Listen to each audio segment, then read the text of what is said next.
Once you've successfully integrated the PacketZoom SDK into your mobile application, it's time to configure it.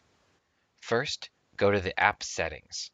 You can get there by either clicking the Access Controls button on the last screen of the integration wizard, or by selecting the Settings icon for that app from the main dashboard. The first thing you should set up are file type filters. File type filters let you have precise control over what is sent through PacketZoom. PacketZoom only handles traffic that it has been specifically told to, so setting up a filter is essential to getting the most out of the PacketZoom Mobile Express Lane service. From the File Type Filters section, click Create New Filter. On the next screen, enter the domain where the content to be sent through PacketZoom is located. Most applications will have content from multiple domains. You can create a filter for each domain your application uses. File type filters are account-wide and can be applied to multiple applications. Next, select the types of content to add to your filter. You can select specific file types, entire categories, or custom file type extensions. If you have dynamic or non-cacheable content such as API calls that you would like to send through PacketZoom, or if you're familiar with regular expressions and want to create your own regex filters, first click the Advanced toggle at the top of the filter wizard. Use the toggle switch labeled Static Whitelist Regex to specify if the filter is for static or dynamic content.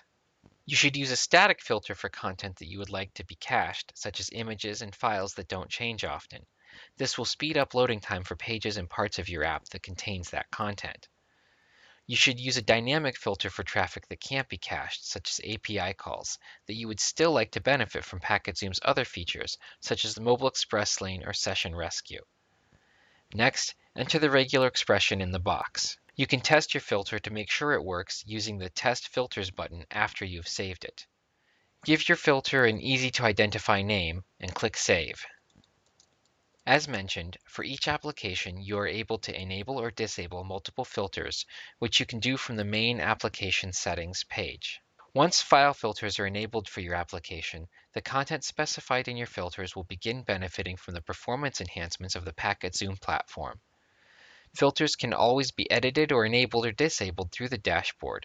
No further server-side changes or application changes are necessary. The SDK will download the latest configuration parameters from PacketZoom on initialization and continue on. In order to get the most out of PacketZoom, there are a few more settings to be aware of. The first is the percent of traffic sent through PacketZoom. This allows you to have direct control over how much is sent through the PacketZoom service. This allows for options such as starting with a low percentage of traffic and ramping up over time, or performing A/B testing, seeing how your app performs with PacketZoom versus without. At 0%, no traffic, even traffic matching your filters, will be sent through PacketZoom. At 100%, all traffic matching your filters will be sent through PacketZoom. At 50%, half the traffic matching your filters will be sent through PacketZoom and half will not, giving you a direct view into how PacketZoom can help your performance.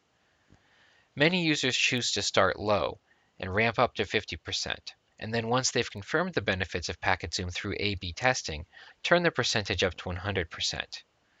Once again, this change can be made directly in the dashboard, requiring no other changes in your application.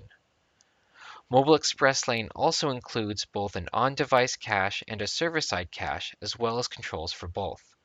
You can manage the size of the client-side cache using the provided slider. You can also manage the files stored in the server cache, both by clearing all files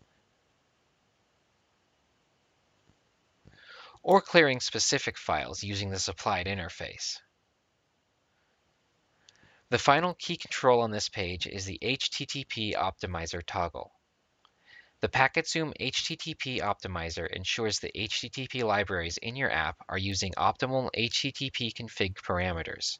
Parameters like read timeout, connect timeout, write timeout, and concurrency are tweaked based on current network conditions, location, and signal strength instead of using hard-coded default values.